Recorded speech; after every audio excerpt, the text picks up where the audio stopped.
अस्सलाम वालेकुम, क्या हाल है सबके? ठीक ठाक हैं दोस्तों। आज हम बात करेंगे CDSL पब्लिक पोर्टल जो हाल ही में लॉन्च की गई है उसके ऊपर। तो बहुत सारे दोस्तों को मुश्किलात का सामना करना पड़ रहा है। जो अक्सर दोस्त अब पता करते हैं कि उनकी फ़ाइल रिवर्ट हो रही है। तो फ़ाइल रिवर्ट होने के हवाले से आज जो है हम बात करेंगे कि फ़ाइल आपकी रिवर्ट क्यों हो रही है। तो सबसे पहले तो एक लेटर है जो ऑल डिस्ट्रिक्ट वाइज जारी किया गया है। सबसे पहले आप वो देख लें और पढ़ लें ज़रा, ताकि आपको बेहतर रहनुमाई हो सके।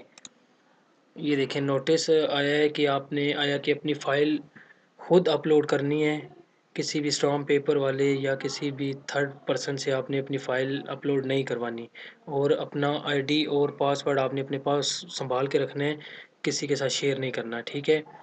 तो जो सबसे मेन वजह है, जो लोगों को जिसके बारे में अभी तक कोई इल्म नहीं है, जिसकी वजह से लोग बहुत सारी मुश्किलात का सामना कर रहे हैं, उसमें यह है कि आप अपनी फ़ाइल को डैशबोर्ड पे वक्तन फ़वक्तन चेक करते रहें, क्योंकि 30 दिन के बाद आपकी एंट्री डिसेबल हो जाती है, जिसके बाद आपको सारा प्रोसेस नए सिरे से फिर करना पड़ता है। दोबारा फ़ाइल इंटर करनी पड़ती है, दोबारा ही हर चीज़, आपको बैंक चालान भी दोबारा जमा करवाना पड़ता है। तो इस चीज़ का आपने बहुत ख्याल रखना है।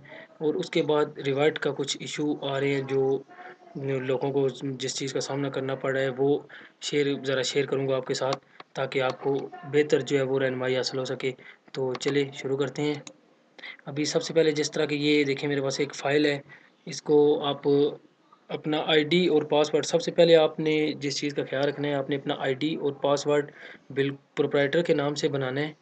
और ये आईडी और पासवर्ड आपने अपने पास संभाल के रखने हैं हर सूरत, क्योंकि अगर ये खुदा न खास्ता अगर आपसे मिसप्लेस हो जाता है तो उसके लिए आपको बहुत सारी परेशानी का सामना करना पड़ेगा। और उसके बाद चलिए शुरू करते हैं। अब साइन इन करेंगे तो आ जाते हैं फ़ाइल में।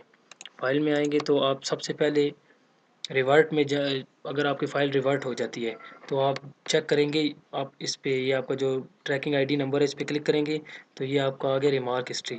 आप इस पे क्लिक करेंगे तो ये आ गया आपका रिवर्ट के ऑप्शन। आप इस पे क्लिक करेंगे तो ये देखें, ये dear applicant your data name and father name on portal is not matched. अब ये जो ऑप्शन आ रही है, बहुत सारे लोगों को ये पंजाब फार्मेसी कौंसिल की तरफ से आ रही है। पंजाब फार्मेसी कौंसिल वाले हजरात, सबसे पहले तो ये इस चीज़ का ख्याल रखें कि जब भी एंट्री करेंगे आप, तो आपने जो आपके क्वालिफाइड पर्सन का नाम है वो आपने कैटेगरी के ऊपर से देख के लिखना है। कैटेगरी के ऊपर से क्वालिफाइड का नाम और उसके फादर का नाम सेम कैटेगरी के ऊपर से आपने इंटर करना है। क्योंकि कुछ लोगों का आईडी कार्ड पे शोहर का नाम, वालिद का नाम, वो कैटेगरी के बरक्स उस पे चेंज होता है। तो जिसकी वजह से ये जो है ना, डाटा इस पे ऑब्जेक्शन लग रही है कि आपका डाटा मैच नहीं है, ठीक है। अब ये तो होगी आपकी एक चीज़। अब चलते हैं। अब इसको किन किन चीज़ों का आपने ख्याल रखना है।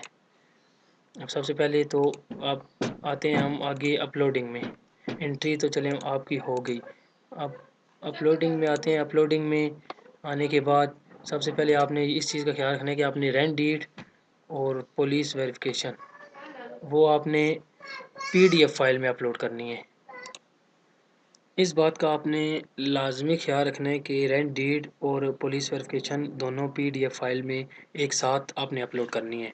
और सबसे ज़्यादा जो इशू जिसकी वजह से लोगों को परेशानी का सामना करना पड़ रहा है, वो सबसे जो कॉमन चीज़ है, आपने देखना है कि आपके पुलिस वेरिफिकेशन पे और रेंट डीड पे एड्रेस बिल्कुल सेम होना चाहिए। बिल्कुल भी एक पॉइंट का भी उसमें मिस्टेक नहीं होनी चाहिए, बिल्कुल सेम होना चाहिए। और सेम उसी हिसाब से आपने फिर डाटा इंटर करना है, अपनी एंट्री भी उसी हिसाब से करनी है, ताकि सारी चीज़ों पे आपका फॉर्म पे, एफिडेविट्स पे और रेंट डीड और पुलिस वेरिफिकेशन पे आपका एड्रेस बिल्कुल सेम हो। तो आपने इसको PDF फाइल बना के वो अपलोड करनी है। बाकी सारी चीज़ें आपके सामने, आपने अपना साइन बोर्ड लगाना है, एयर कंडीशन आपने अपने AC की पिक्चर लगानी है, रेफ्रिजरेटर की पिक्चर लगानी है, आपने अपनी शेल्फ़ की पिक्चर लगानी है। अब शेल्फ़ की पिक्चर, अगर तो किसी का रिन्यूअल का केस है तो वो अब शेल्फ़ की पिक्चर लगाएगा अपनी मेडिसन के साथ। और अगर किसी का न्यू केस है तो वो खाली शेल्फ़ की पिक्चर लगाएगा। तो उसके बाद आपका चालान आ गया, फिर आपका एप्लीकेशन फॉर्म आ गया। बस ये आगे आपकी प्रोफाइल पिक्चर आपकी एक ब्लू बैकग्राउंड के साथ पिक्चर लगानी है जो प्रोप्राइटर और क्वालिफाइड दोनों की ब्लू बैकग्राउंड के साथ पासपोर्ट साइज़। फिर आपका आईडी कार्ड की फ्रंट साइड होगी, आईडी कार्ड की बैक साइड होगी, आगे प्रोप्राइटर का एफिडेविट हो गया। इसी तरह क्वालिफाइड का भी आपने ब्लू बैकग्राउंड के साथ पासपोर्ट साइज पिक्चर लगानी है।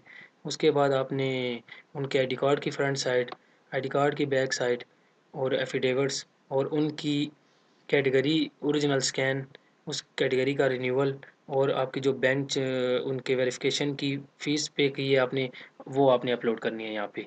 ये कुछ चीज़ें हैं जो आप अगर ठीक तरीके से अपलोड करते हैं और ठीक तरीके से आप एंट्री करते हैं तो इंशाल्लाह आपकी कभी भी फ़ाइल रिवर्ट नहीं होगी।